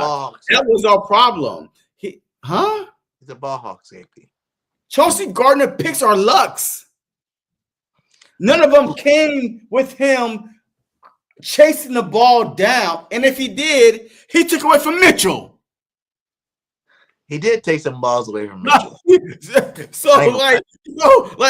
have made himself my quarterback because those plays were obvious. Pro Bowl, huh? Who? Mitchell. No, he did not. Because of Charlie Johnson. No. He wasn't Charlie. Because he took 3 picks away from the guy. If he had no. I guarantee if he would have got both of those picks, he would have been in Pro Bowl. No. Because no. Listen, y'all want Simons. Guess who I want as a free agent? I want Asante Samuel Jr. Man, come on, man. To add to the quarterback room to push that talent even harder. What? Yo, our weakness is that safety, though. And corner 2, we don't got a number 2 yet. Wait. Look. If you have a good safety, they can make up for that weak side corner. Or you can have a good corner and not to make up for nothing. That's trash. Yes, you just still got to make it for safety. You still got Makuba. You still got... No, wait. No. You said, okay, see, it was a safety. We got safeties, my guy. I'm saying number 2 cornerback is still not locked. And I love Adoree Jackson because I'm a USC Trojan. Hey, that's your problem. Adoree Jackson will start this year. Hey, that's a problem. Your D. Aldridge. Samuel. Look, see, y'all stuck on these sons living up to their dad, freaking ball hawk and domination and legend. No, they're not their dads. This is 2025, bro. This is no 1999, 2004. They have their dad lineage and they show better. Peyton and Eli were better than their daddy. Okay? Who else is better than their daddy? Who has better coverage skills than CJ? Listen, I'm not saying that he doesn't, but BG want a player like CJ. I don't want a player like CJ. I want that dog mentality. But at the same time, I feel like that at our linebacker core, our defensive line, we had that dog mentality. I don't want nobody to beat my head, bombs over Baghdad behind me. I want to make sure if my corners get beat, left or right, that I have a safety that could get their back. That's why it's called safety. It's not called get my ass beat and I have nobody over the top. It's called safety, the last line of defense. So, safety to back up my corner. Pittman Jr. is a baller. Dang, you're right. I said, legacy works too. Bullshit. You gotta think Watts. Look at all the Watt brothers who did good. Look at all the Gronkowskis out there. Look at. Wait, Watts. It's easy to rush though. It's easy to rush, like see ball, get ball, right? It's easy to be a rush. Look at last year, the rookie, Marvin Harrison Jr. Who? Marvin Harrison Jr. Once again, he had a better rookie year than his daddy. Okay, but his daddy was a Hall of Famer. You don't understand offense and defense. Once again, as an offensive player, you have the advantage. Look right, boom. But as long as you have the hands. I'm talking about. Wait. Did the Eagles sign Sean Taylor's brother? Or did he go to another team? I think we signed him in like the undrafted free agency. Yeah, we might have. Sean Taylor, that's safety right there. Sean Taylor, man, he's gonna get cut like a mug. He's about to get chop. You think so? Yes. Yeah, he's not gonna make have that many good safeties, man. Okay, but that's our safety room right there. Okay, so you have Makuba, Reed, Brown, and who's 36? McCollum. And 3 of those guys can be replaced. One of them can. McCollum 36 can. Brown can be replaced. No. And as much as we love Wait a minute. Vanilla Spice, Yeah, you was as much as we love Blankenship, he is McCollum. not a superstar corner safety. Yo, you are all over the place. Yeah. Okay. All right. Hey, we'll continue this next week, man. But right now, we are 2 hours in, and I'm tired. I gotta go. It's almost midnight over here, so hey, I gotta go to work in the morning. So, hey, you enjoy your night. Seems like a you problem because we're talking about these boys. It is, and I'm about to you out of here. Okay. So, hey, look. Wait. What boys are those? MC, hey, put them up. MC, you have. So we talk about all of them though. We literally talk about all of them. We talk about all of them. Yeah. Full recap of the show for show. Yeah. Like, I need all you guys out there to understand the truth will always give you the truth. JC will always tell you the truth. Birdgang always lays it down on the line. JC co-signs on what I say. JC, that's why we made the show. Okay, guys. So make sure you hit that like, hit that subscribe, hit that follow, and share our stuff. Because we should definitely be the best Eagles show. Definitely on Tuesday night. We need to dominate Tuesday night first. I know it's Wednesday, but Tuesday night first. Because sometimes we go to Wednesday. But Tuesday night show. Best Tuesday night Eagles show in the world. So, like I said, Birdgang's the truth. JC just likes to be underneath the truth. Yeah. That makes him feel special. He thinks, oh, I'm underneath the truth. That makes me. What? If they've been watching the show, they're already. And y'all watch the show, y'all know that Birdgang told you the truth the whole time. 14-3 Super Bowl. Who told you that? Birdgang. 14-3 Super Bowl loss. Birdgang is the truth. See, look. I am. Hey, look. The shop is closing over here. Hey, your BS does not fly over here. So I'm fly, Eagles, fly. Go Birds. Let's go. And we out. Peace. Going on, everybody, man, and welcome to the very